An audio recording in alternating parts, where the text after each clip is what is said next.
So, what you learn from righty tighty lefty loosey is that right-handed people have tighter assholes.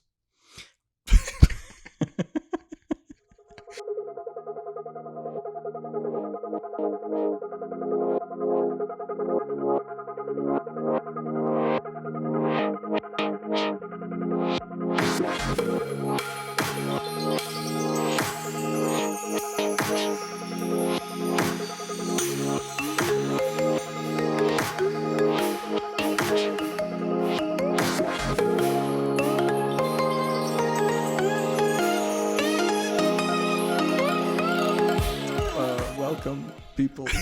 No, that's not how.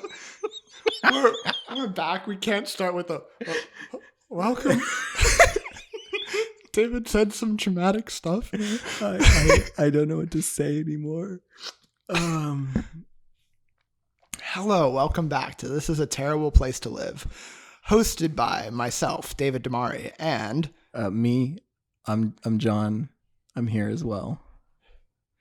John. I'm honestly just disappointed in you. I'm bringing a level of professionalism to this podcast. I'm punctual. Oh yeah, right. Dear listeners, I showed up an hour late for this. David was, over an hour late for this. Well, you don't need to rub it in my face like that, John. An hour and 9 minutes late. But who's counting? Me. And me. We were both counting. So really, who's not counting? This is a real question here. Them, they don't actually care because it doesn't They weren't affect counting. them. Yeah, they weren't counting. They can listen to this whenever they want. That's right. But we're back. We are. Yes, we are. Yay. It's been a little bit. Because I was too lazy to edit the one that we recorded in December, so. Also, I forgot to send you the audio file from my end anyway. I was still in Germany? I don't know where. Yeah, I was in Germany. You were in Germany when we recorded it, yeah. Yeah, so there was that. But we're back by popular demand. Popular with one person. Miriam, we recorded this for you specifically. Oh. I mean, we had plans to record anyway. We were going to, but we can make it sound like we're nice. I'm sorry. Yes. I mean, Miriam, this is entirely for you. We appreciate you. We're renaming our fans after you instead of Bobby. Yeah. Because who cares you're about so Bobby? much nicer. All of our Miriams out there. Bobby, what an idiot. Can't even move to California, right? We're sorry, Bobby. We don't mean it. I'm not. I mean that. But we're back. We're new and improved. No more Speed Racer jokes. They're out the window. Oh, thank God. Out the window of the Mach 5 Speed Racer's car. That's the last one. I had to, though. Okay, though. But we have many things to talk about. Yeah, and we had talked about you learning to edit while you were in Ireland so that you could help edit the podcast every once in a while, but I'm certain that did not happen. No. So we may not be making the podcast happen more often, or we might. I don't know, but we'll be talking about it. I started trying to film a video when I was in Ireland, and then I was like, man, the sound of this autofocus is just really loud. I could manual focus, but I was like, I don't want to do that. Yeah, that's the main thing I had problems with when I started doing videos was the autofocus just goes the whole time. I didn't have an attachment to hook up my microphone, and I didn't have the mount to put it on top. I was like, I could make it better, but I don't have the things to. And I was like, oh well. Yeah. Speaking of videoing, though, I haven't told you, I'm actually working on a commercial for the company I work for needs a video for this conference they're doing, that they're going to. Mm-hmm. And they asked me to do it as a contractor. So I'm writing and directing a commercial for them. So that's cool. Stay tuned, dear listeners. That was a little tease. John's being a little tease. Oof. I don't know. I mean, it'll eventually go on their website, but I don't think anyone wants to go watch the commercial I make. But go watch it. Okay. Miriam will too, won't you? She said yes. Okay, I couldn't hear her, which is weird because I'm the one wearing the headphones. Oh, there we go. Okay. You couldn't see. This translates so well to the audio medium that is our podcast. But I placed 2 fingers over my ear as though I had an earpiece, which I do not. And that was the whole joke. So it wasn't very good for a podcast, but it made John chuckle. And that's all that matters. For those of you listening, you should know that your enjoyment of this product is secondary to John's. To our own enjoyment of this podcast. We don't care about you. That's the takeaway. Damn straight. I say this after I was like, oh, we should make Miriam think that we care. Yeah. We don't. We tricked you, Miriam. Wow, you must be really dumb. Okay. I have a few notes about things I wanted to talk about. Do you have any things other than the obvious one that we wanted to talk about? I think we should talk about coronavirus because people haven't talked about that enough. I think that we are going to have some interesting and insightful things to say about what's been talked to death already because we have a very unique perspective of white men. Yes, we do. Coronavirus. It exists. It does. It's a virus. Do we even know that it exists, though? That's the real question. Yes, because I know someone who has it. This is a terrible place to live. I'll be leaving. They live Good in Florida. night. They live in Florida. You don't have to worry. Interesting. This is third hand though, because the person who I know, their sister told my brother, so this is third hand. Oh, I was getting excited. I thought we had like an insider scoop. I was like, this is going to go viral. They're all going to want to know what we have to say about coronavirus because we know someone who has it. Viral. Yeah, that was the pun. It wasn't intentional, but as soon as I realized it later on, and I was like, oh, look how funny I am. So funny.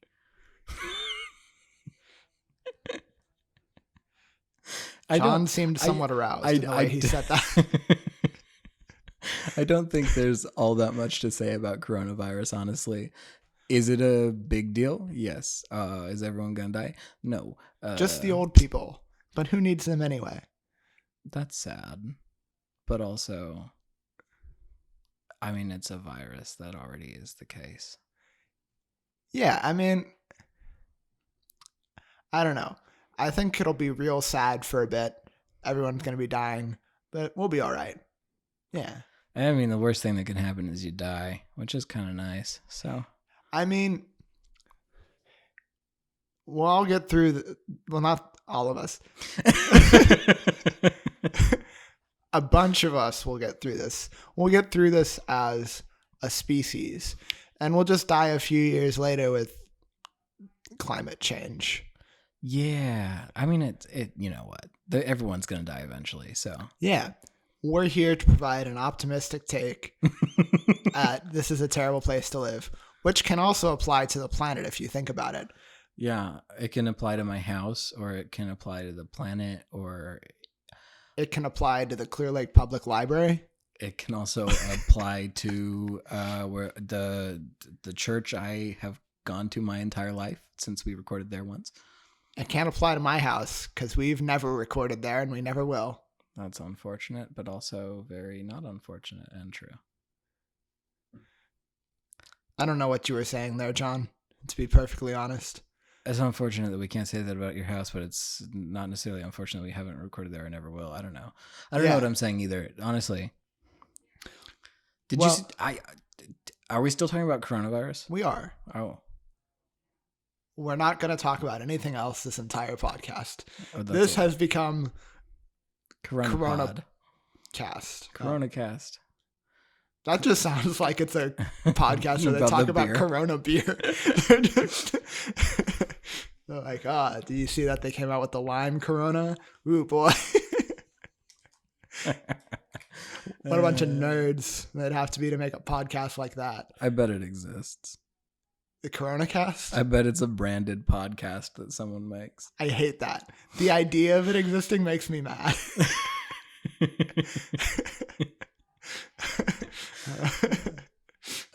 I just feel like I've talked coronavirus to death already. Like, I do actually have something interesting, a little anecdote to say about it.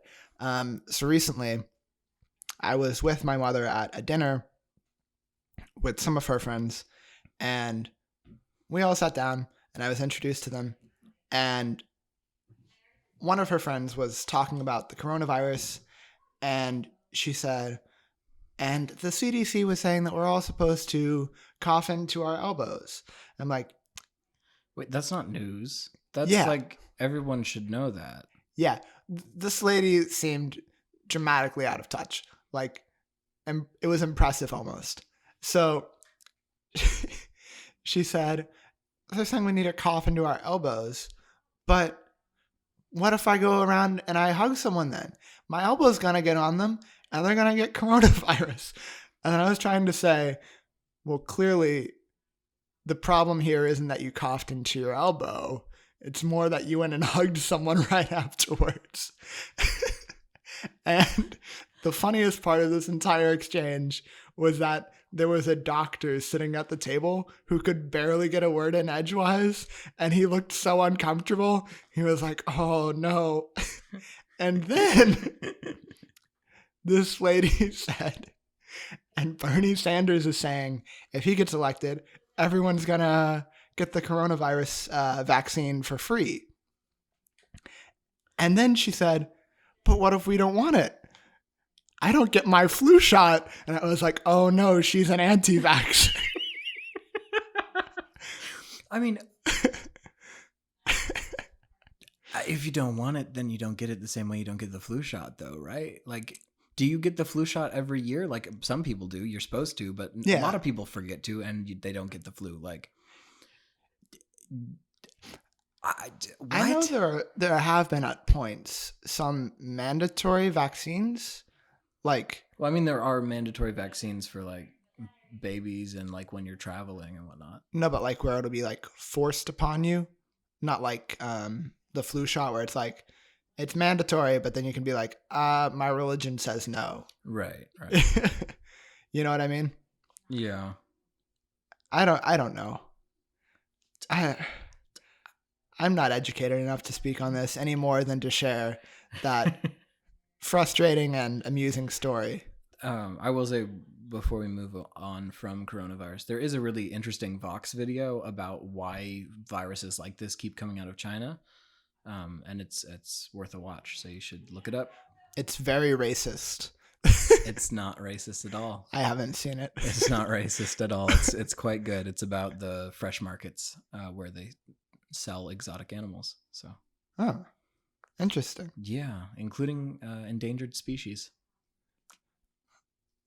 Wow. For meat, yeah. So, anyway. Really, it's just the repercussions of their actions.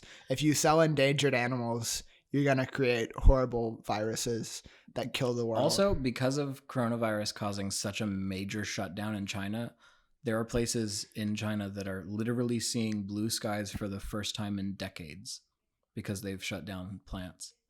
Wow. Which is kind of insane. Yeah. I mean, who knew it was the trees' fault this whole time? If we just get rid of the plants, then you can see blue skies. I'm not very funny. I apologize to her. I don't get what you're saying at all.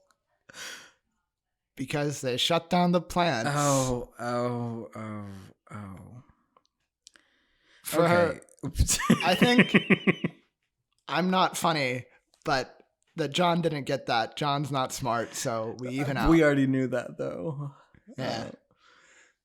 Okay, you have something you want to say. Go ahead. I was just the one thing I wrote down is, do you know who the Christian singer Jeremy Camp is? No. You don't? Should I? No. Honestly, no. But You know the song, I Still Believe Your Faith? Oh, they played it on the radio like my entire growing up life, okay? It's one of the popular Christian rock songs, right? So they made a movie about this guy, a Christian movie about this artist, and the person who plays Jeremy Camp. Uh-huh. Do you have any guesses? Jeremy Renner. No, but you're a lot closer than I was expecting. I don't know. It's KJ Apa. He plays Archie on Riverdale. Okay. I was like, what the heck?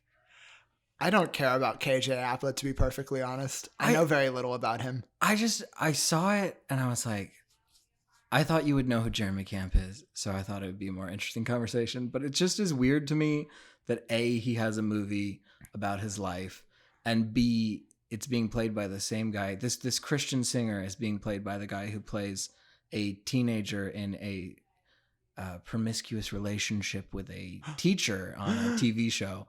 It's a very strange casting choice. Yeah, well, my mind went to Jeremy Renner first off because he looks like to look at him, you like he could be in Newsboys, and then also he has his air quotes music career going on as well. Yeah, his music is terrible though. Well, I mean, better. I mean, like it's a Christian movie about. I can't comment on Jeremy Camp's music. I don't know who he is. It's fine. Yeah. So he doesn't have to be that good a musician to play him. No, yeah. I mean, KJ Apa is a musician. Actually, probably better than Jeremy Camp, yeah. Better than Jeremy Renner? Way better than Jeremy Renner. Plays really good guitar. I don't think he's written anything, though. Huh. Well, I mean, Jeremy Renner is a true artist in that he writes all of his own songs. I can't with Jeremy Renner. He's let me down too many times. Let you down? What did you expect of him in the first place that you've been let down? I just expected him to be less. Period. Just, yeah, I don't know. He could have been a good action star. I mean, like, I've never particularly liked him in really anything that I've seen him in. He's been okay. He's in Tag. He's good in Tag. Yeah, well, like everything I see him in, I'm like, he was fine. Like he didn't ruin that movie. He wasn't the best part of it, but he didn't ruin it either. Like in Tag, any Avengers movie, Born Legacy, I was like, why did they give him this? But like, okay. Yeah, I guess that's fair. I mean, Yeah, that's the perfect sound to surmise the entirety of Jeremy Renner's career is just It's like he's there. Yeah. And he could have been Jeremy Camp. And they have the same first name, so it's perfect. You know? They do actually kind of look like each other. Well, that's what I was saying. I have this mental picture of what a generic Christian musician looks like. And it's basically just Jeremy Renner. That's Jeremy Camp. There was the thing that I had going on Twitter for a little bit of how Nathan Fillion. Oh, yeah. And Pedro Pascal and apparently Jeremy Renner, because I messed up, all look like the same person. Yeah. David posted a picture of Nathan Fillion next to Jeremy Renner and said Nathan Fillion and Pedro Pascal are the same person. Well, no, hang on. What I said was Pedro Pascal is just Nathan Fillion wearing hair gel. And then I was like, wait, isn't that Jeremy Renner? And then he posted a picture. You posted a picture of Pedro Pascal after that, right? Yeah. Yeah. And then I posted someone else, but they weren't as close. Yeah, you messed up there. Hey, well, I tried. But I was living in the moment. Yeah, they're all the same. I was looking. Really, the only difference. I should have just posted Matt Damon because he looks like Nathan Fillion. Yeah, the only difference was that, like, Pedro Pascal has, like, brown eyes. And the chins can be like a tiny bit different, but it was hard to tell which one was which. I was looking down this list and going, yep, these are all just different pictures of the same man. There's not much to say there except that I found it interesting. I was like, yeah. Yeah. Now they need to make a movie where the three of them play brothers. Triplets. Huh. I don't know in what context. They're just all going to be triplets. Well, see, I thought of it because I saw the trailer for Narcos, and it has Pedro Pascal in it. Right, yeah. And I saw him in the trailer, and I was like, I didn't know Nathan Fillion was in this show. So then I like went to IMDb, and I was like, wait, Nathan Fillion isn't in this show. And I was like, oh, that was Pedro Pascal. Yeah, I do the same thing with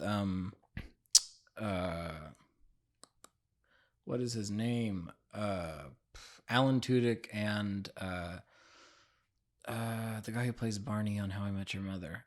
Neil Patrick Harris? Neil Patrick Harris. I get them confused. No. Mm-hmm.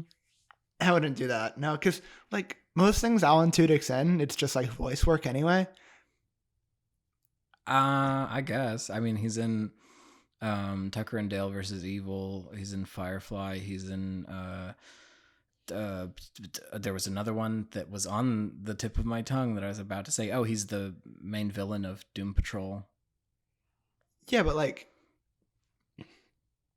other than like those three things, I can't think of a live action role of Alan Tudyk. He's the parrot in yes, in Aladdin. That's live action technically. Good job. That parrot with Alan Tudyk's face. I did look at it and go, that's Neil Patrick Harris. Neil Patrick Harris, famous parrot. Okay, fair enough. I think they look similar, though. Yeah, that was just something I wanted to bring up for a little bit. I don't have really anywhere to go with it from this point forward. I have a story to tell you about walking outside of my house and getting held at gunpoint on my front porch. You don't have a house, John. My apartment. Okay, thank you. Go ahead. I walked out of my apartment, I closed the door and turned around, and I was being held at gunpoint by a 12-year-old girl with a Nerf gun. It was shocking. I was like, what? And then she was yelling at me about something, and then the other kid in the courtyard playing whatever game was like, he's not playing. I was like, I'm certainly not playing. I don't know what's happening. I just walked outside of my house. Apartment. Yeah. Don't you trick our listeners into thinking that you have a house. How dishonest would that be? So then I was like trying to go to my car, and her little brother was like, saw my camera because I had it with me. And he was like, oh, you have a GoPro? Which my camera is a mirrorless. It was this camera. It's a Canon EOS M50, which is not anything like a GoPro. I was like, well, I mean, it's a camera. It's not a GoPro. He was like, oh, cool. Can you take a picture of me? I was like, no, I don't know you. You're like 8. I don't know you. And then the girl was like, you remind me of the Mad Hatter. And I was like, I have to get out of here. And then she was like, or Mary Poppins. And I was like, what? Those two look nothing alike. They look the same. Johnny Depp, who is famous for playing Mary Poppins, also played the Mad Hatter. I was very confused. Anyway, that's my story. Apparently, I'm the Mad Hatter, Mary Poppins. Well, I mean, I think you messed up in the way that you told that story. First off, because you said that you were held at gunpoint, and you led me to believe that it was by someone with ill intent who meant to harm you. They did mean to harm me. with a real gun though is the key point there. I mean, I did find a bullet casing in my parking lot. A bullet casing? A bullet casing. It's a lot of noise. Hold on, it's making a lot of noise. Oh no, the ASMR podcast is back. I thought we'd moved on. I thought it was gone with Speed Racer. Oh, he got it to show to our listeners. Yeah. Oops. It's just a 9mm casing. Yeah, you can hear it. There you go. But no, so I didn't ever believe that you were in any real danger because, well, for one, I see you in front of me and you're fine. And for another, because you didn't lead with that story. If you'd led with the gun story, I'd have been like, whoa, this will be... But the problem is that happened before you got back from Ireland. So I've just been sitting on it for a while. For all of you listeners, David just looked under his chair, which doesn't make sense because I said I was sitting on it, not that he's sitting on it. So he should have looked under my chair. Anyway. That requires more work. I'd have to get up and go over there. It was a cheap joke, and I shouldn't have made it. I'm sorry. Because no one can see you, David. I keep apologizing for jokes on this podcast. I'm just like in constant fear of offending people. They're not even offensive jokes. I'm just like, I'm sorry. We're just getting ourselves prepared for the last subject on the podcast. I won't apologize for that. Oh, no, you won't. Actually, I might. We'll get there. We'll get there. You watched Citizen Kane recently. Oh, yeah, I did. Uh-huh. And I saw that you gave it just a slightly above average rating. What did I rate it? I don't remember. 3.5. Okay, yeah. Well, here's the thing. It was really well made. I see why it's such a, important film. But the thing is, it was really boring. It's not. It's so boring. I've never gotten that. It's so boring. I almost fell asleep. It's so boring. Oh my gosh, it's so boring. Okay, go ahead.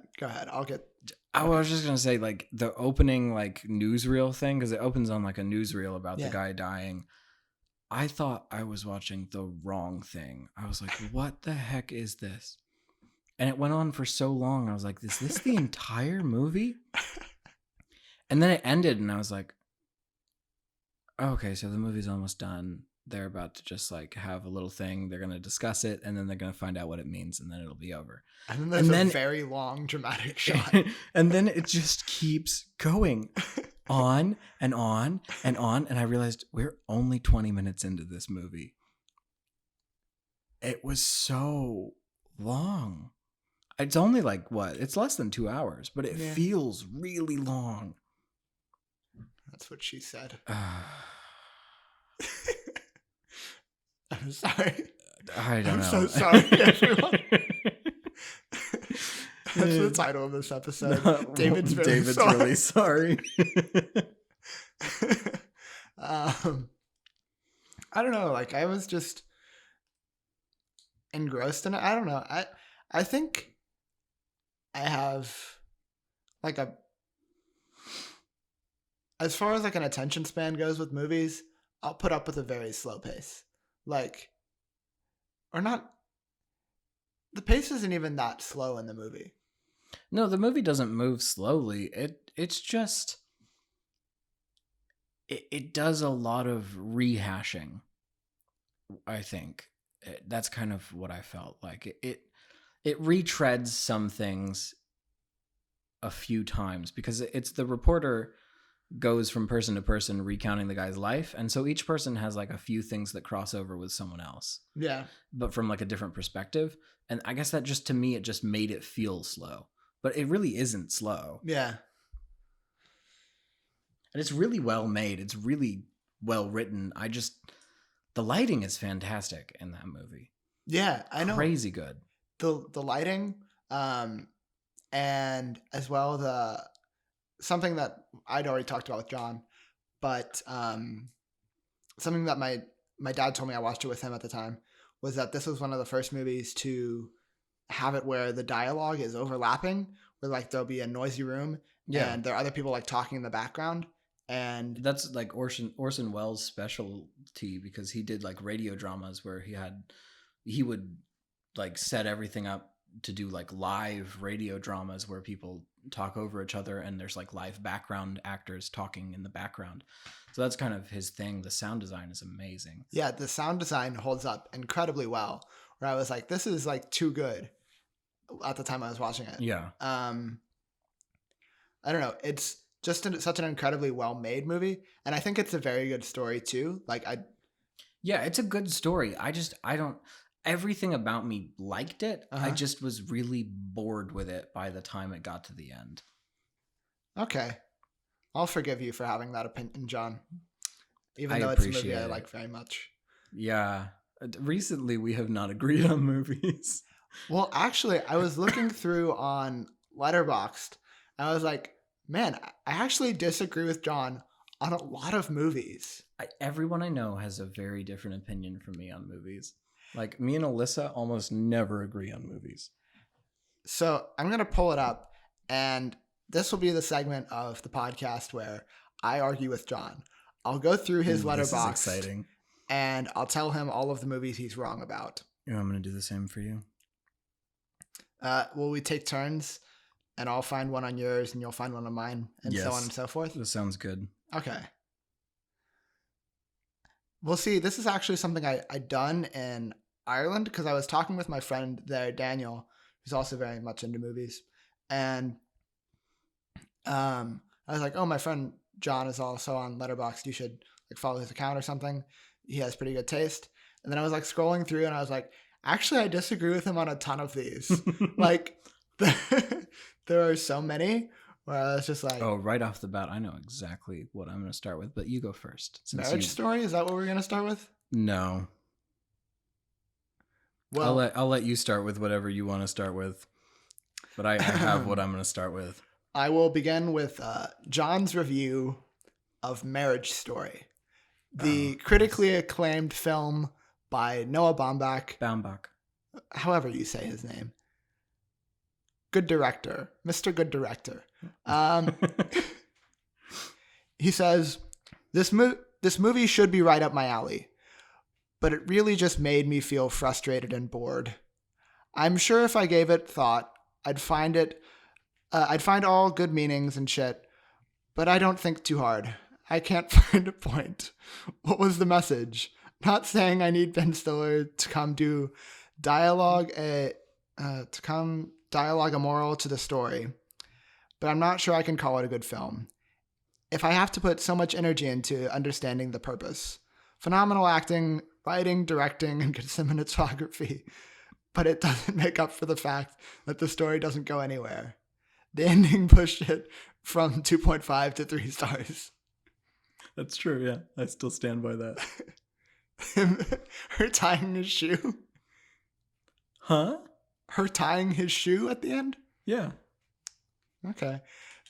John, what do you mean the story doesn't go anywhere? It doesn't go anywhere. Arc. It's like they start off together and they end up divorced, and in the middle there's all this tension between them, and at the end there's like, oh, well, they might get along. It's a full arc. There's conflict in the middle, and then there's some resolution at the end.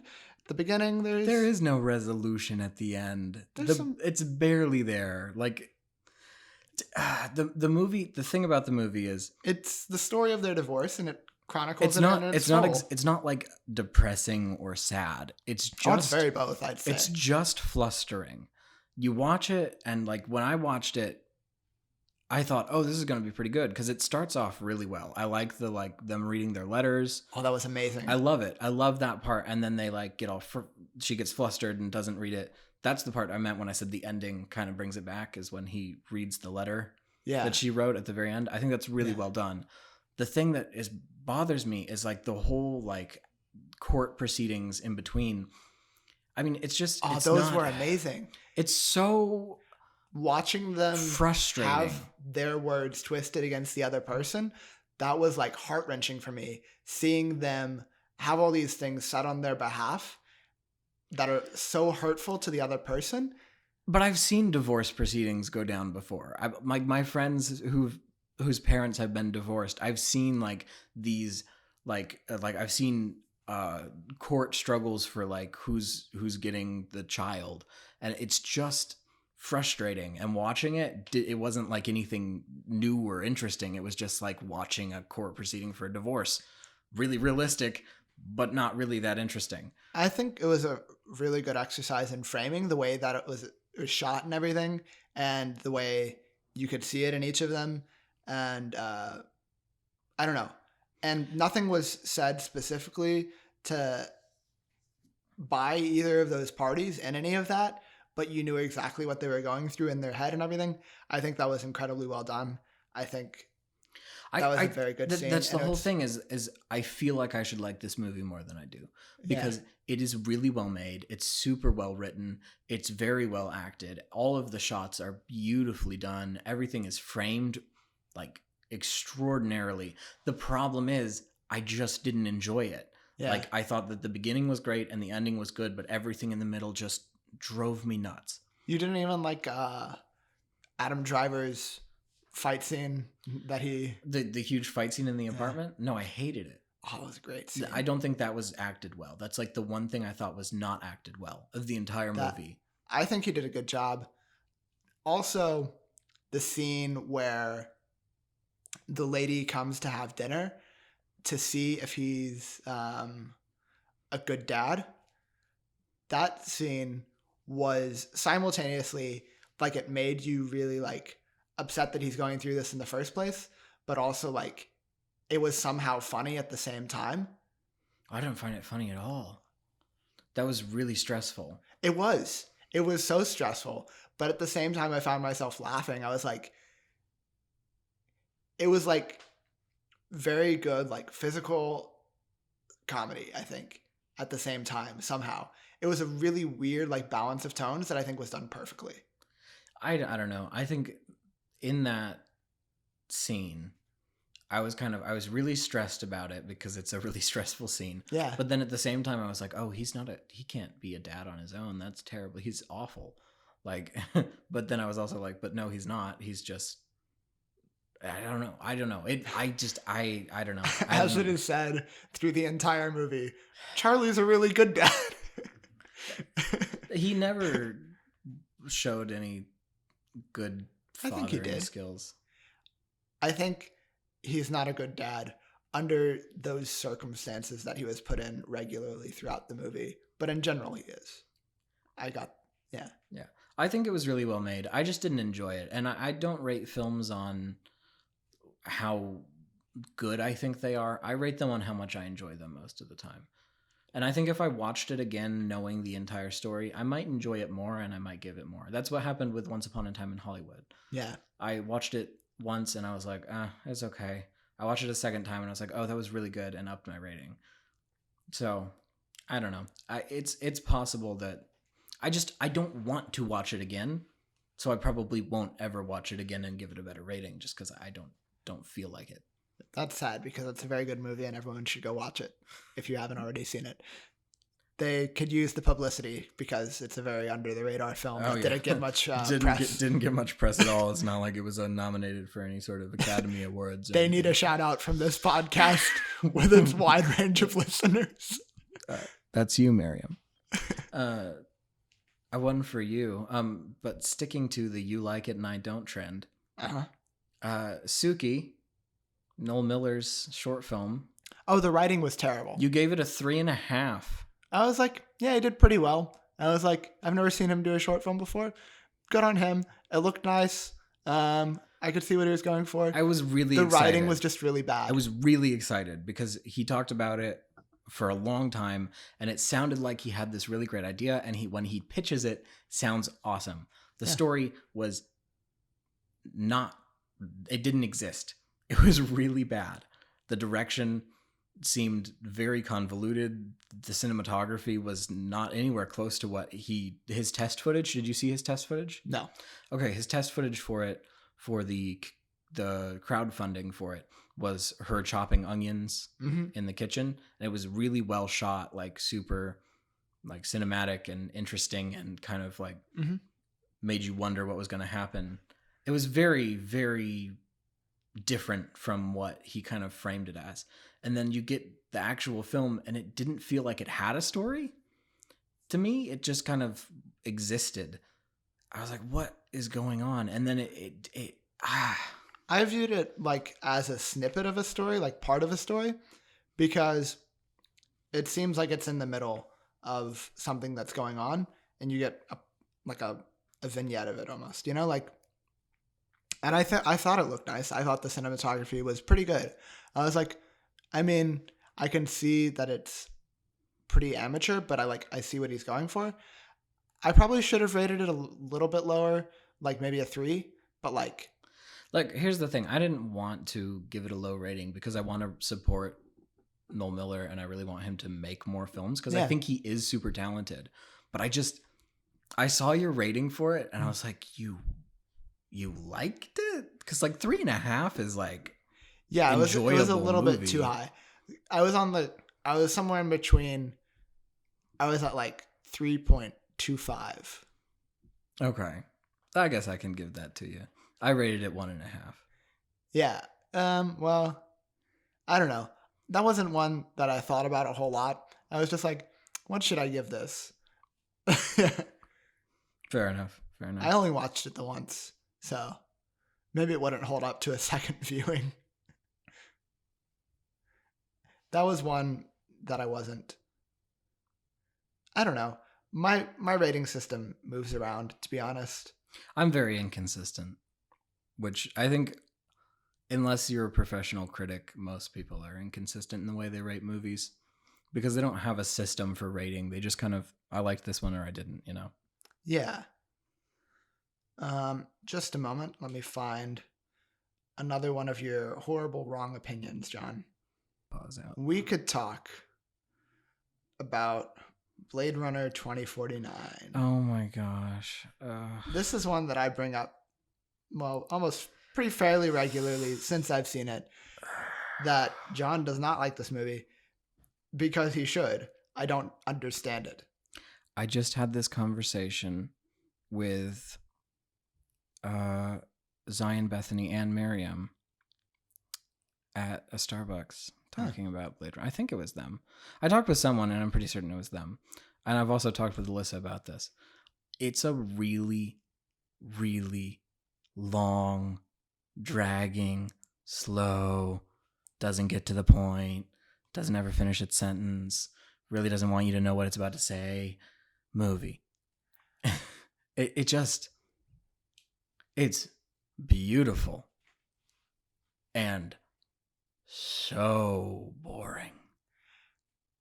The moral of the story, ladies and gentlemen, is that John doesn't have the attention span to appreciate good movies. Okay, no.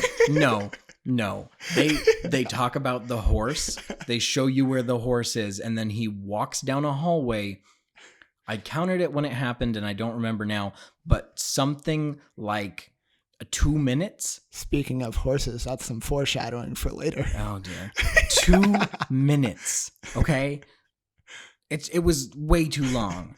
Like an average clip of something like that might be like 30 seconds to build tension, but instead he just keeps walking and walking and you already know where it is. And then he gets there and it's not like, oh, surprise, it's not there, or there's somebody waiting for him there. It's just, oh, there it is. What do you know? You're wrong, and here's why. I'm not. That was a perfect encapsulation of the tone of the original movie. I never saw the original movie. The original movie is a very long and meandering movie because a lot of what it has is its visuals and its interesting concepts for a movie, because that's how science fiction was at the time. Like 2001 and Star Trek, they have like these long, beautiful shots just showing off, basically. And Ridley Scott did that in his movie. Did I say that right? Yeah, it was, okay. It was Ridley Scott. I thought I'd messed up for a second. No, yeah, I did. But all of like the long takes and the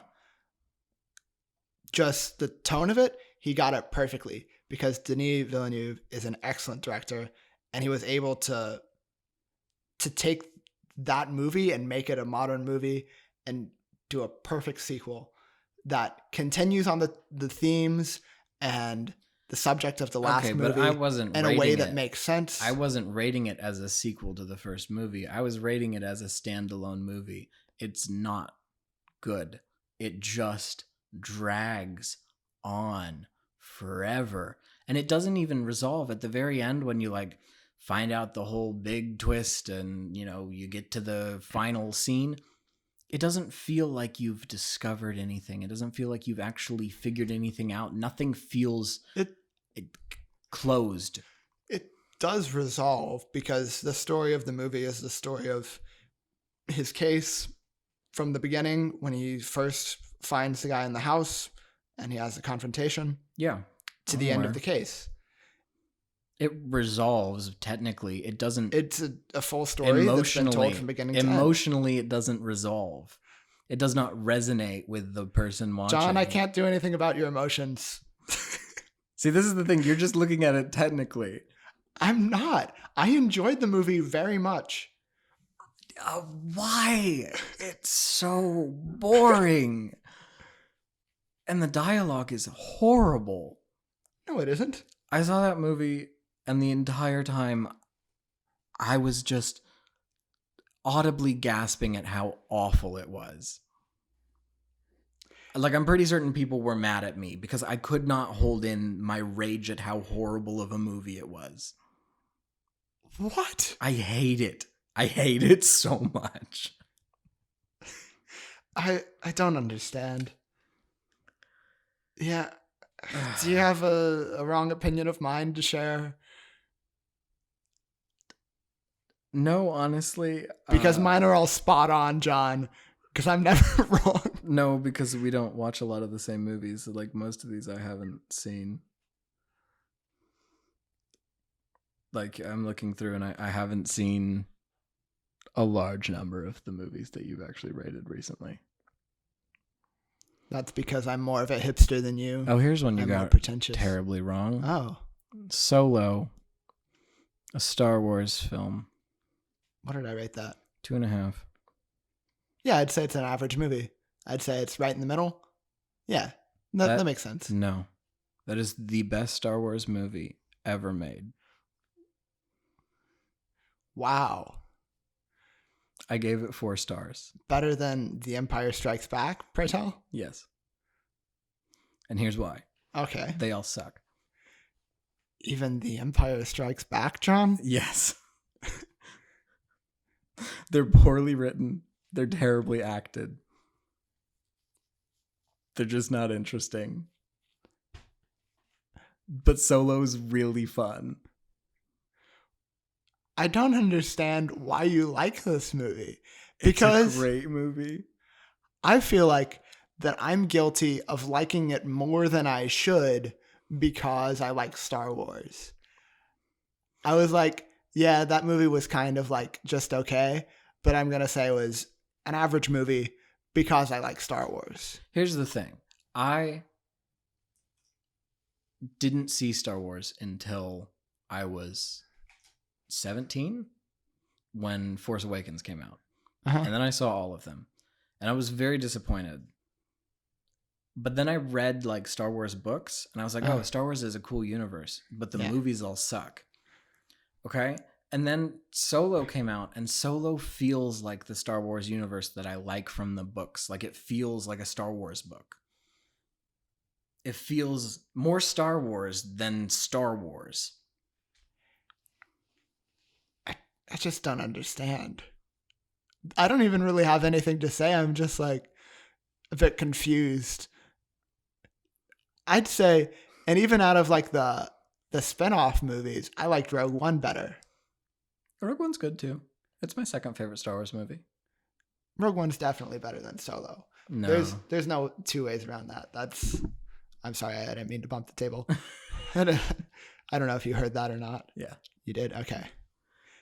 No, that was my fault. I mean, I totally understand. Most people have different opinions. I have very odd opinions about movies, and I'll accept that. Like, I rate movies on a very weird... In a very weird way, to the point where I don't think I've ever met anyone who agrees with me about movies. See, the thing is, my dad, like, he said after we watched Solo, he was like, yeah, that was my second favorite Star Wars movie after, like, The Empire Strikes Back. And I was like, really? Like, better than A New Hope? Okay. I mean, I'll give you better than Return of the Jedi, which used to be my favorite when I was young, but upon reaching the age of reason, I was like, oh, well, that wasn't that great. Here's the deal. I think part of it is I don't like doing one of two things. Mm-hmm. I don't like going with the popular opinion, which is like that episode 6 is usually like the popular opinion is episode 6 is the best. And I don't like going with the I'm a critic opinion, which is that episode 5 is the best. Those two, and I'm not saying that I don't agree with them just because those are the opinions, but like I do have a natural reaction to push back a bit. But also, I don't particularly like either of those films. All the stuff on Hoth is so good. The Battle of Hoth is great. Everything in Cloud City, oh, so good. From the fight with Darth Vader to the revelation that he is in fact Luke's father, from the stuff of Han Solo being frozen in carbonite. Oh, it's all just top-notch Star Wars. Just the very cream of the crop as far as Star Wars goes.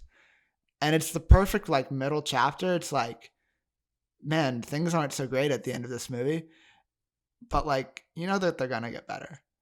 It's optimistic, and you're like, yeah. With that final shot of them all on the spaceship when Luke's got his new hand, and you're like, whoa, I didn't know they could make robot hands. Yeah. I mean, it makes sense. They made Darth Vader. I just like the first time I saw Star Wars, I was like, this is what everyone is raving about. I just like my whole life when we're growing up not seeing Star Wars, everyone's like, you haven't seen Star Wars? And then you see it and it's like, what is this?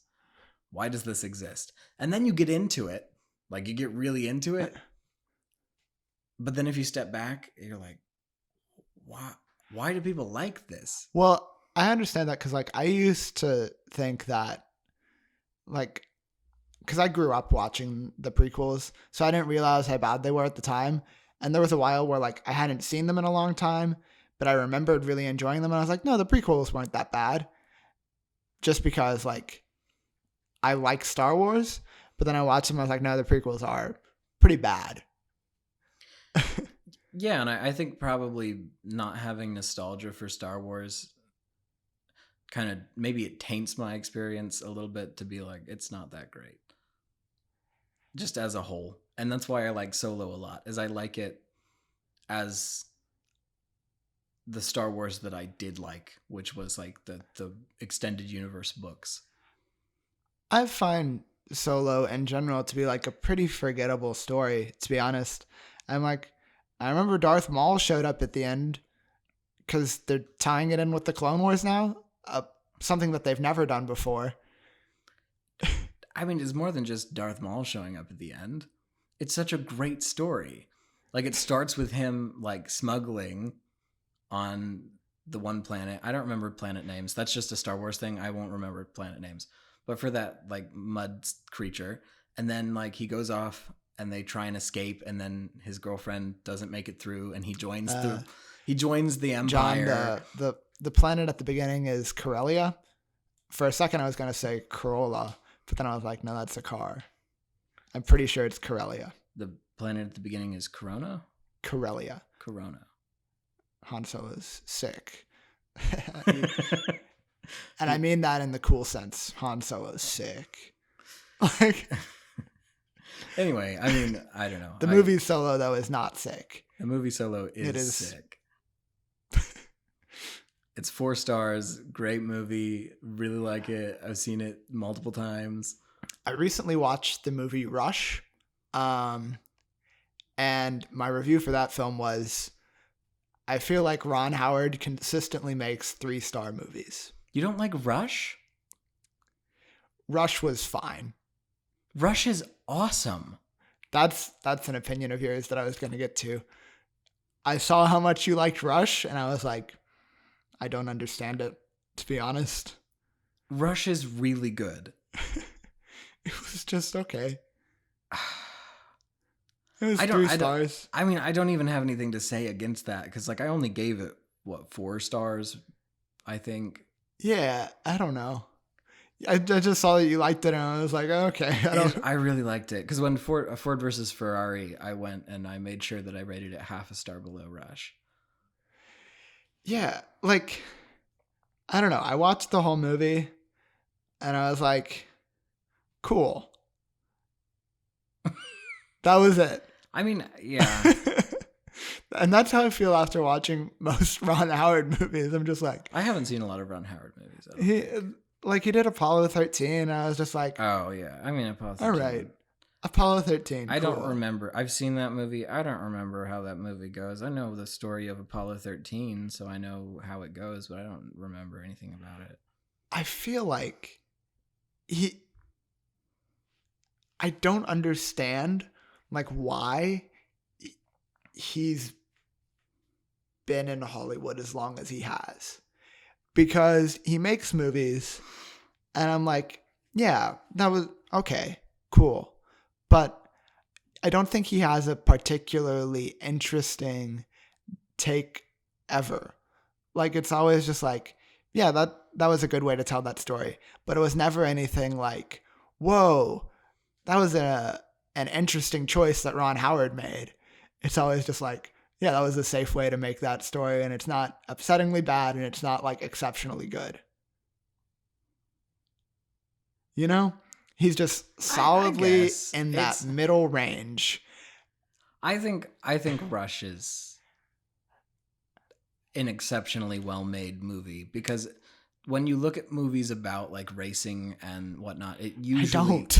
Okay, well, Speed Racer is my only... That's the thing. It's like most movies about racing and that include like really fast cars end up being like the Fast and the Furious franchises where it's like really cheesy, dorky, like trick shot like videos basically with crazy, and it's never realistic. Like Rush feels very much like I'm watching a story about someone who races in Le Mans. Plus, like, you know, like Ford versus Ferrari is about Le Mans, Rush is about F1, which is in Le Mans. And I watched Le Mans for a very long time, like love racing. And it's very well done from the perspective of someone who likes like racing and endurance racing like that, you know? My favorite moment of that movie was when Chris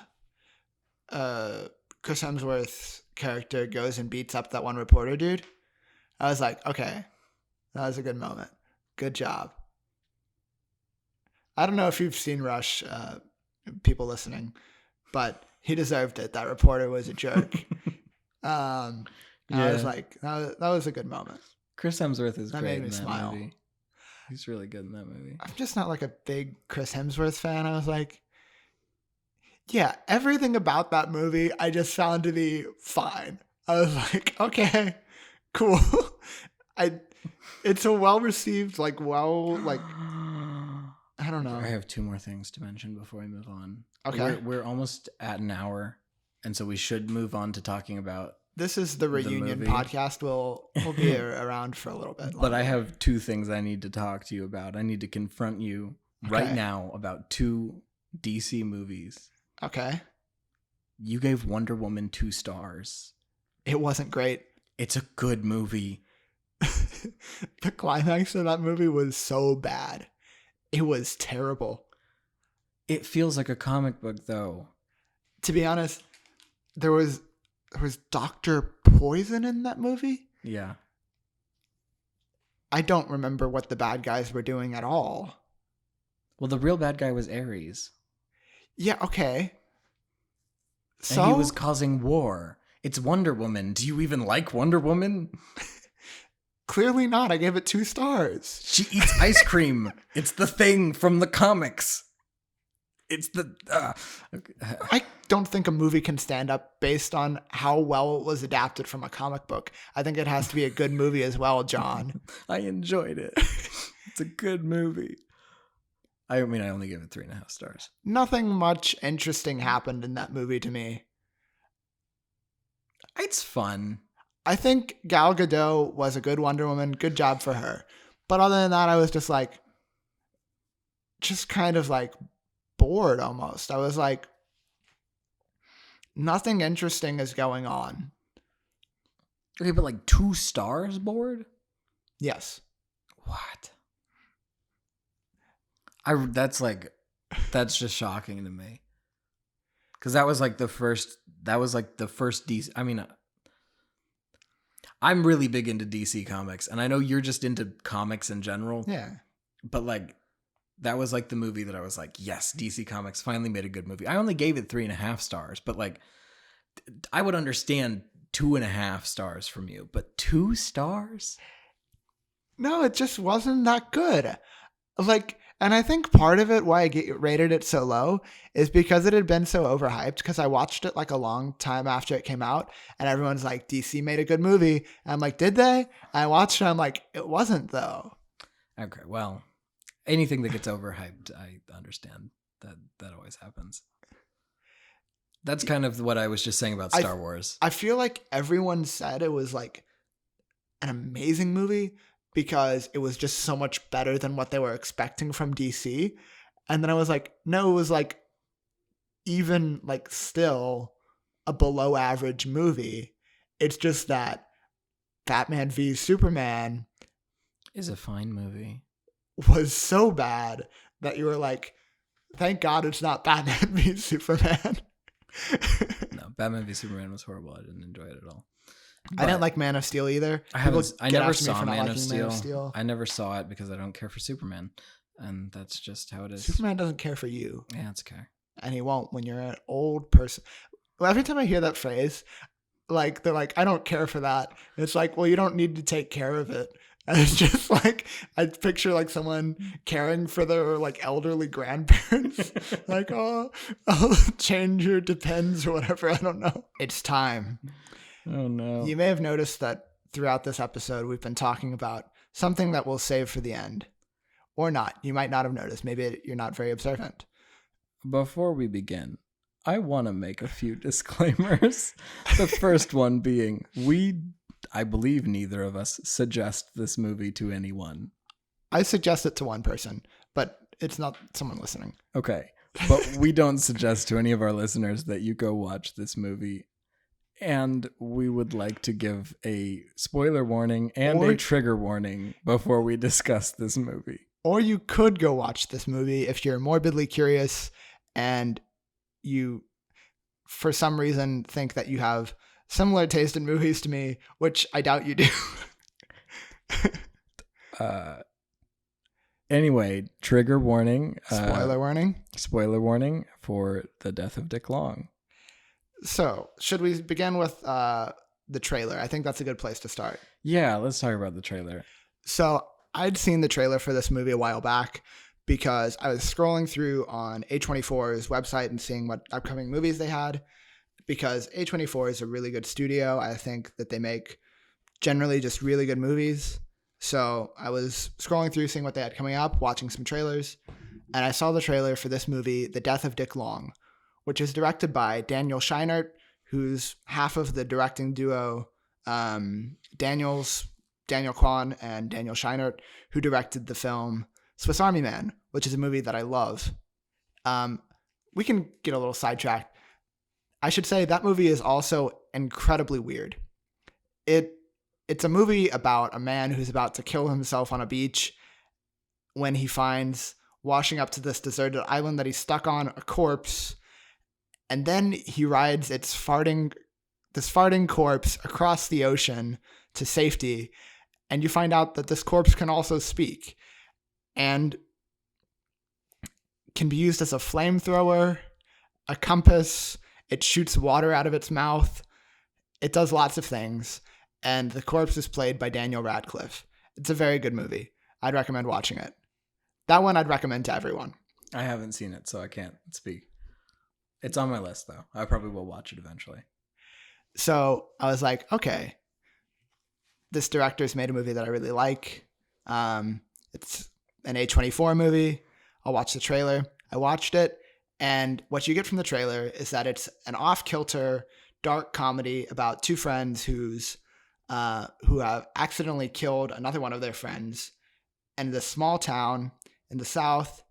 And the people are trying to get to the bottom of it. And it looks really funny. Yeah, it looks like a really good dark comedy about a group of friends that have some sort of mishap happen, and one of them dies, and then the other two are just trying to skirt around it in a small town. What David said exactly. That's all it looks like. It looks really good. The trailer looks really funny. Yeah. It looks kind of just like a crime drama comedy. So then the other night I came over. Andrew was here as well. Andrew watched it with us. Yes. I think Andrew liked it. Yes, he did. Yeah. And so I was like, we're looking for movies. We're like, well, we could watch something we've already seen. And I suggested this movie because I knew we were both interested in it. Yeah, because we both had talked about it before and we're like, oh yeah, we should watch that. So this is where do you want to get into the plot of it? I would like to say that I think that if I hadn't watched it in my own apartment with my sister around, I probably would have enjoyed it more. Okay. So that I realized that after we watched it, I was like, it's probably me feeling uncomfortable because this is like associated now with my living room. Yeah. And also because, someone who I know would absolutely hate this and probably be kind of disgusted by it was walking around possibly hearing things. So that's kind of why I think I was so appalled by it. But let's get into the kind of the plot. And I should say right off the bat, if you're upset with me for liking this movie, or if you're offended by this movie, I understand and I don't blame you. That makes sense. Yeah. I just thought it was a good movie. Okay. Let me go ahead. I don't know what to say next. So movie starts off, band practice, 3 redneck dudes in a garage. Then the wife of the man who lives in that house says, I'm going to go take the kid. We're going to go up to bed. So then one of them turns to the camera and says, y'all motherfuckers want to get weird. And then there's a montage of rednecks doing redneck stuff. And it's very funny. Yeah. Solid montage. They get drunk and high and then they go shoot off firecrackers and goof off all night, basically. Set a couch on fire, which was a really good shot. It was a really good shot. Yeah. And the end of that montage is them going into a barn. And then, hard cut, one of them is bleeding out in the backseat of this car. And the two of them are driving him to the emergency room. You don't know why. But they're really trying to, it's weird. They're like trying to avoid actually going up to the emergency room. They're trying to like cut through the woods, basically. Yeah. So they eventually, as they're dropping off their friend at the emergency room, they're like hiding and stuff. They pull up their hoods and they say anonymity. And he steals his wallet so that he won't be identifiable, basically. Yeah. And then they run off. Throughout the next few days, the cops are on their trail. And it's worth mentioning that the cops in this movie are wonderful. Oh, they're fantastic. The sheriff in this small town in Alabama is an old lady, and she's comedy gold. She's great. Yeah. And the like rookie cop who's on the case is a lesbian cop in Alabama. In rural Alabama. Which is, it's a genius idea to put these two together. She has a line about how she called her wife and she's gonna make her a quiche because she's so excited that she's on this case. And then it just keeps coming back every time something happens. The older cop lady's like, but it's okay. You got a quiche waiting for you when you get home. So the cops aren't particularly good at their job either. It takes them a long time to figure out what's going on because their friend died in the emergency room from anal bleeding. Hemorrhaging, yes. Yeah. There was a very funny scene about that with the doctor. Yeah, basically he just says if you're hemorrhaging up here, I can save you, but if you're hemorrhaging down there. Yeah. So things are unraveling for the two who have survived their friend, because they're hilariously inept at hiding their crimes. They have no idea how to make a good story to cover it up. And the biggest problem that the main character keeps running into is his backseat is covered in blood, and he can't get it out. And he has to drive his daughter to school, and she gets blood all over her dress. Yeah. So things are coming out slowly throughout the story. Then you find out that not only was there, did their friend die from anal hemorrhaging, there was also semen found. And the police are operating under suspicions of rape. Which at the time is very funny. You're like, because clearly he wasn't raped. It was him and his buddies messing around. At this point, Should we just skip to it? At this point, I called the ending. I don't know. Did I say it out loud? I don't think I did. You did not. But I was surprised by it. But I did say when it happened, I said, oh no, I know what's going to happen. Because this is based on a true story. Which is horrible to think about. That's why I really hated this movie. So basically they analyze it and find out that it's horse semen, which is shocking. Eventually, the main character's wife is questioning him about how his friend Dick Long died because she realizes something's up and he's lying. And he's saying all these various reasons for his friend's death. None of them make sense. He was like, he tripped on a table saw. Oh yeah, tripped on a table saw. He's like, why are you woodworking at night? You're like, oh, there's alcohol poisoning. And then at the end of that scene, you find out that he was fucked to death by a horse. Yeah, actually, what he says is he took Comet for a ride. And she goes, why were you riding Comet at such a late hour? And he said, no, Comet fucked him to death. Yeah. So you find out that these three friends are into bestiality, which is a shocking revelation because up until this point, you've just been like, oh, they're typical rednecks, but you didn't know that they were that redneck. It was one of the biggest twists in any movie that I've seen. John saw it coming, but I did not. It's based on a true story about an IBM engineer who was into bestiality porn and made some and then went home and died from anal hemorrhaging. So yeah. The reason that they've been hiding all of this for so long is because they don't want anyone to find out what they've been up to, which is a real twist for the movie. In that same scene where he's talking to his wife, he tells her that they've been doing that since before he met her. Yeah.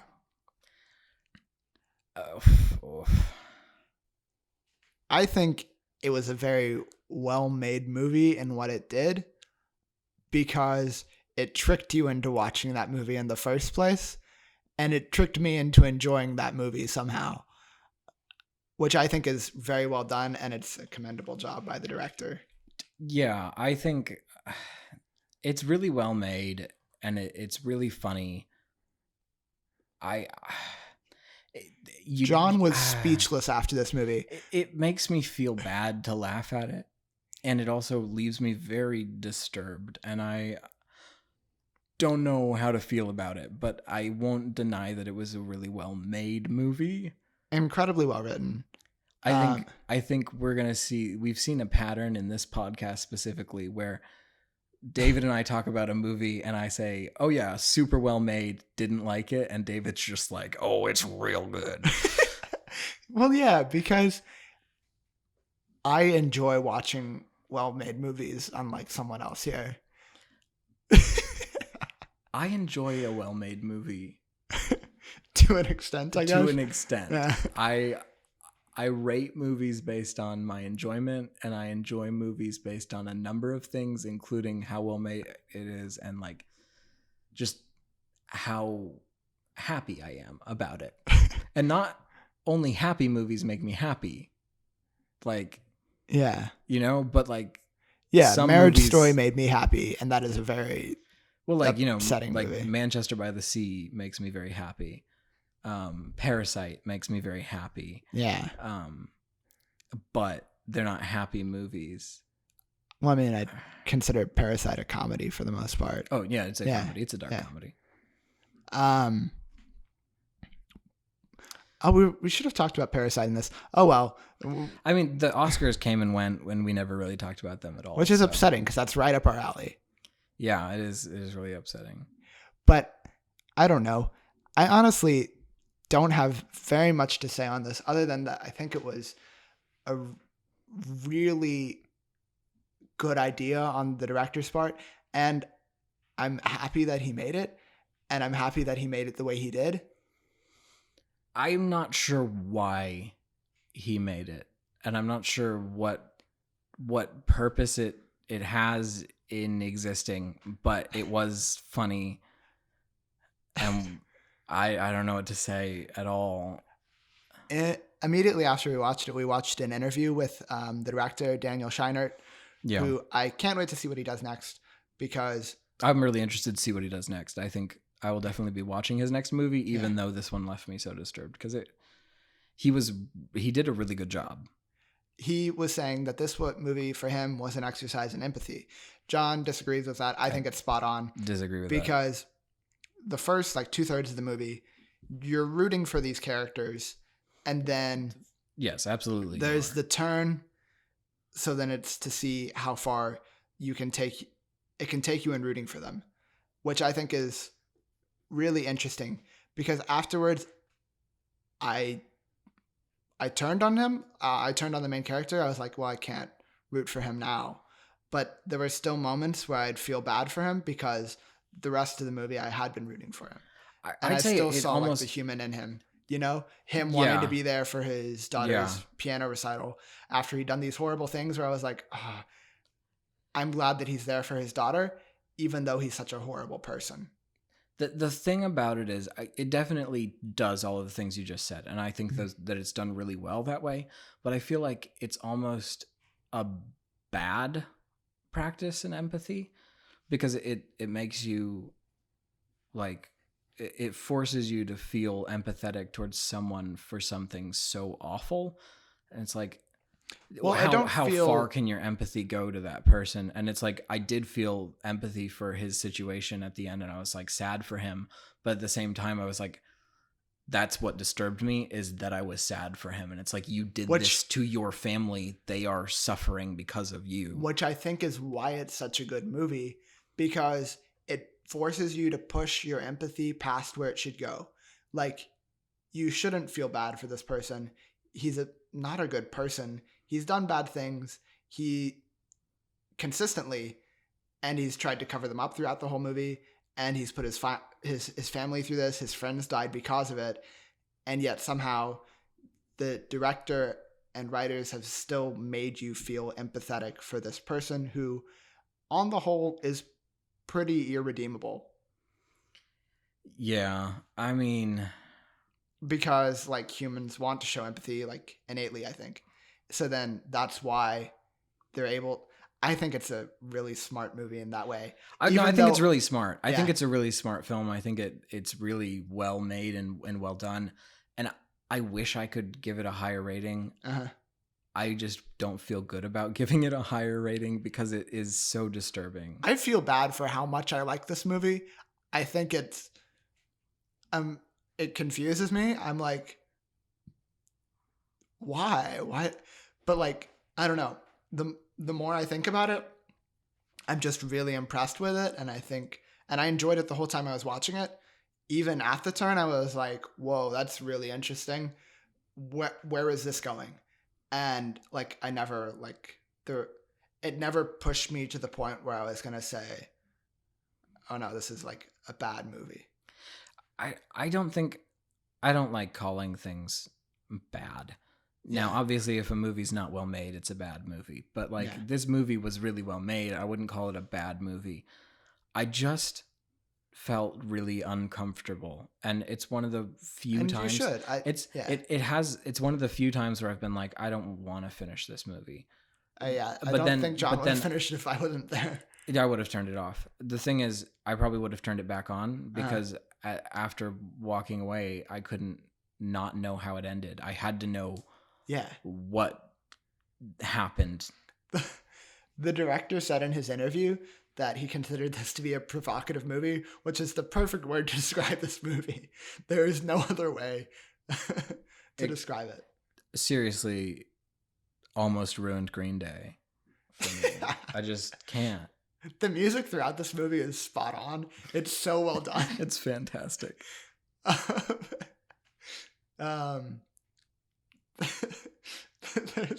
She gets her quiche though. She does get a quiche. She gets her quiche. Watch this movie if you want, but be warned, you probably won't like it. Or maybe you will. Who knows? Yeah. Yeah. I had a long conversation with Michelle about this movie without ever telling her the twist. Oh. What did she say? Well, what did you tell her? I just told her how I felt about it. Mm. Did you tell her what the movie was called? No. Oh yeah, I did. I told her the name of the movie, yeah. Who knows? Maybe she'll watch it and then she'll be like, what? But I told her not to, so she probably will. Mm. That's the thing. If you tell someone not to do something, they're definitely gonna. So now everyone that listens to this is gonna watch this movie. Either that or they'll just forget about it. We did explain it to them. So then maybe not. Maybe they'll be like, nah, it's not. That's not for me. Should we end the podcast there? That's like a weird place. I feel like we should do something before ending. It's weird. Oh, man. What have you been up to recently, John? I mean, I literally opened the podcast talking about what I've been doing recently. Oh, so you did. You got a job, though. I did get a job. Look at me. I'm looking at you. The audience isn't. Oh, sorry. Unless they've just got a picture of me pulled up on their phone, that'd be very quick of you. Good job. Crazy. So now I'm a host at a restaurant. And it's pretty funny. There are people, like the people that I work with are like, in general, like early 20s girls. They're all like hostesses. I'm the only host at this restaurant. And there have been a few moments so far where I've had to contain my laughter at things that they'll say. Specifically, what comes to mind is they were talking to each other, and one girl was like, well, there's this guy that I really like, but like we always just end up fighting. And the other girl goes, well, what star sign are you? And what star sign is he? And then the other girl's like, yeah, you're right. It shouldn't work. And I was like, well, what just happened? Because like this girl just went, what star sign are you? And the other girl's like, you're right. You're the voice of reason in this scenario. Do you know anything about star signs? No. Oh, okay. And then the other girl continued to say, yeah, that's negative energy. That'll mess up your aura. I was like, man, they're real. Like, like most people that I interact with are not like. I'm close friends with several people who are big into signs, and they better not listen to this podcast. I don't think they do. Okay. But I don't understand it. Because I'm a Cancer. You are Cancer, John. Yes. The thing is, it's kind of like a personality test, and it works the same way that a personality test does, where it's like not everyone falls into it, but a large number of people do in such a way that it's like it can give you insight into who you are. But it's months. It's like what time of year you're born. Yep. That makes no sense at all. Somehow it works. No, it doesn't. This about as equally as a personality test, yeah. Yeah, I don't think those work. Oh, well then then you just have a problem with stereotyping people in general. Yeah, I think it's so stupid. Like I think it is dumb to be like, yeah, we won't be compatible because I'm a Cancer and they're an Aries. Yeah. So my sister, she's really into like the Myers-Briggs stuff, and she'll say, "Oh, well, you do that because you're whatever." And I'm like, No. ISFP. I'm an ISFP. I think I was like you're an ENTP or something. Oh yeah, that would make sense. An ENTP, yeah. Well, see, people will do that. They'll just be like, "Yeah, you are." I'm like, "What?" None of it. And I just accept it. No, I did the Enneagram recently. Oh, I did an Enneagram, and I was like, I don't know what this means. Yeah, they put me either a 9 or a 7, and I don't think either of those apply. But I was like either a 1 or a 9, and I was like, what in the world does this mean? They gave me 2 things, and I think they were the 2 most contrary to each other. They were like, either you're the peacemaker who never wants to be noticed by anyone except when keeping the peace. You hate conflict. And the other one was, you're the center of attention and you hate it if people don't notice you. I'm like, what? They were like 75 and 74%. Those were my 2 things. Okay, but that does make sense though. What? You are kind of the center of attention and you are a peacemaker. But the thing is, you can't lump anybody into one category of thing. John, you were supposed to back me up on these. I like personality tests. But John is the problem. Here's the thing. I don't like them in the same way. I don't base my life around them. I think that every once in a while it's useful to look at those things and be like, oh, how does this maybe affect the way I think about the world? And then maybe think about your emotions on a deeper level. I don't think they're like a say all ends all like some people do. Like, I like the temperaments much more, like the choleric, phlegmatic, sanguine, all of those. I think those are much more like applicable in general. But I think that comes because they're a lot more vague.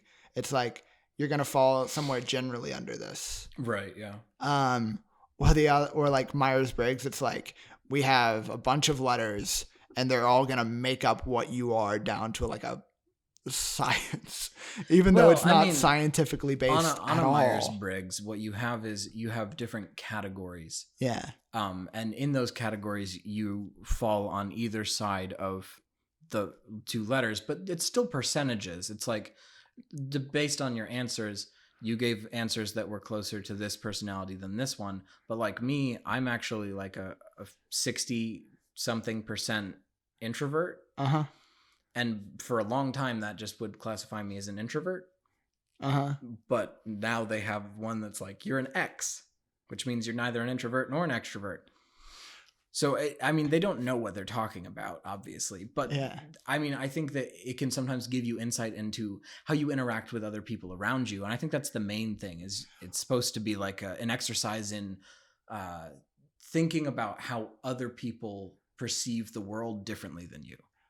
Well, see, what I found was that for me, Myers-Briggs was like far too specific, where like where it was like, this is you.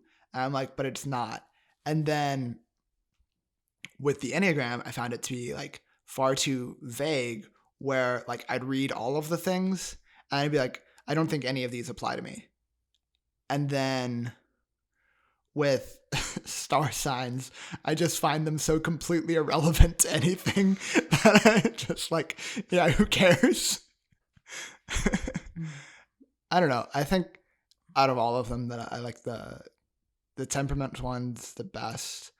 And I just think that people get so like caught up in them that like it frustrates me. I'm just like, I don't know. I don't like them in general. I take them because the people around me, I ask like, what are you on this? And then I'll be like, I'll find out for you just so that I can be accommodating. But yeah. I'm going to read you your sign. Okay. I'll cut it out, but it's October 1st, right? You don't have to cut out my birthday, John. Okay. Leave that in. Is that correct? Yeah. Okay. Good job. I don't remember what day your birthday is. Doesn't matter. Okay, let's see. You're a Libra. Oh. And it says, your creativity, diplomacy, and warmth are the most dominant parts of your personality. You thrive in the group setting, and you will go to great lengths to ensure harmony within a group. How does that make you feel? I feel like they're saying that about everyone born in the month of October. Well, it's not like, October, but... Yeah, the beginning of October. Yeah, whatever. Mm-hmm. I think it's so dumb. Like, read it again. What does it say specifically about me? Being a Libra born on October 1st, your creativity, diplomacy, and warmth are the most dominant parts of your personality. Listen, I'm not that creative. That's such a lie, though. No, I feel like my ideas aren't that profound. But, okay, you don't have to be profound to be creative, though. You are a creative person. I'd say I enjoy creativity. I don't think that I am creative in the sense of like thinking outside the box. And you said I was diplomatic. Yeah. I am horrible with people. I don't think so. That's how I would describe you. Really? Creative, diplomatic, I'm good at warm. avoiding conflict, which I guess is probably the definition of diplomatic. Mm-hmm. I mean that's what I'm saying is like they're very generalized because they do, like you're saying, apply to everybody born in the beginning of October. Yeah. But I think that it I feel like if you read me like another one, then I'd be like, oh, I can see how that applies to me. I feel like they just like compliment you into thinking, oh yeah, that's me. Where you're like, it appeals to your ego and you're like, oh yes, I am creative. I'll read you my sign and then you can see if you think it applies to you. As a Cancer, you are a creature surrounded by great sensitivity, but also great mystery. Overtly private, you choose to keep your emotions and thoughts to yourself if possible, as you attempt to be a closed book to others. I would say so, actually, yeah. Really? I'm actually very, like, private about, like, my emotions and how I feel about things. To the point where, like, only if I know you incredibly well will I confide in you. I don't think it applies to you quite as well as the other one, though. I feel like if you were to read any of them, then I'd find something where I'm like, yes, that's me. Because all of these things apply to everyone to some degree, I think. Because like it's not just one thing either. It's like we'll say about 3 things, and one of them ought to apply at least a little bit. I mean, but that's the whole point, is they're very generalized. They're just supposed to be like kind of catch-alls for how you interact with people. Yeah. See, like, so I don't think any like they have any grounds to be considered at all. They're like a catch-all. It's like, oh, someone's gotta there have to be some creative people that were born at this time of the year. And then there's the horoscopes where it's like, oh, based on what star sign you are and where the stars are in the sky, this might happen to you by coincidence, and we'll... Yeah, horoscopes are they're more crazy because I think star signs, but without like the horoscope aspect, are just they're just like personality tests, really. But they test nothing, so they're not. Like, they don't ask you anything about you. And then they're like, and you're this. But they're generally pretty accurate. No, they're not. I think they are. Because they're so vague that they can't be accurate. It's just like reading into it and being like, oh, that is that person. You know? I mean, there's some suspension of reality for sure. I don't know. I don't get it. I'm just playing devil's advocate here. I don't actually believe star signs. Why are you working for the devil, John? He pays well. John's a Satanist. Okay.